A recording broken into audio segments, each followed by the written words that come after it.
Jusqu'où ira la colère des automobilistes contre la hausse des prix des carburants? Plus 26% en moyenne pour le gazole en un an, plus 16% pour l'essence. La grogne monte et s'organise. Il y a d'un côté une pétition qui engrange des milliers de signatures, de l'autre une manifestation qui se prépare pour le 17 novembre prochain et à laquelle les routiers et les travaux publics devraient participer. Julien Duponchel, Carole Guyon et Frédéric Bonne. Un passage à la pompe de plus en plus douloureux pour ces automobilistes.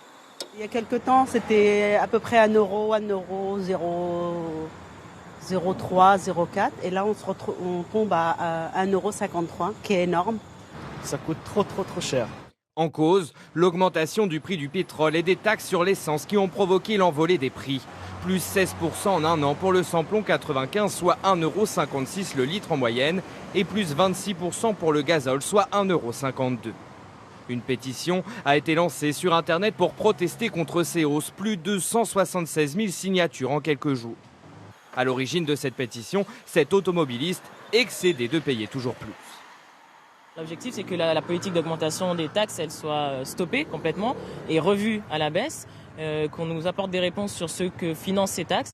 Une grogne partagée par certains professionnels. Face à la flambée des prix, ce transporteur routier près de Marseille a déjà dû adapter son activité. Il a diminué ses zones de livraison pour limiter les coûts liés au carburant. Je n'irai pas à Arles pour livrer une palette parce que je sais que ce coût du gasoil va tellement m'impacter que je vais réaliser ce transport à perte. Donc en fait, je n'irai pas à 100 km, je vais essayer de travailler plutôt sur une zone réduite. Les professionnels du BTP, de leur côté, ont mis en place plusieurs barrages filtrants, comme ici près de Dijon au début de la semaine. Ils redoutent une perte de leur chiffre d'affaires. On nous coupe un peu l'herbe sous le pied. Donc c'est des investissements qu'on ne pourra pas faire. Et des emplois, on a vraiment besoin de recruter. Point d'interrogation. Un mécontentement qui prend de l'ampleur.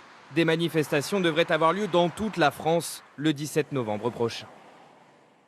Alors l'exécutif entend-il cette colère monter? Valérie Astruc, vous êtes en direct de Matignon. Quelle réaction pour le moment du côté du Premier ministre? Le gouvernement pourrait faire marche arrière sur la hausse des taxes? Eh bien, la réponse de l'exécutif est très claire. On n'assume pas de marche arrière. On veut changer de modèle en incitant les Français à consommer moins d'essence, un peu comme le 80 km/h.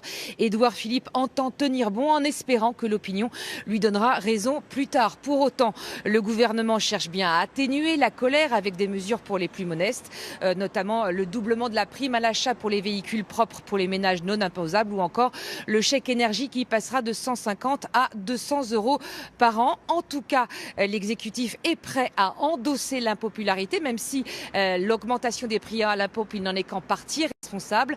Objectif, gagner la bataille de l'écologie et rester fidèle, rappelle-t-on, aux engagements de Nicolas Hulot.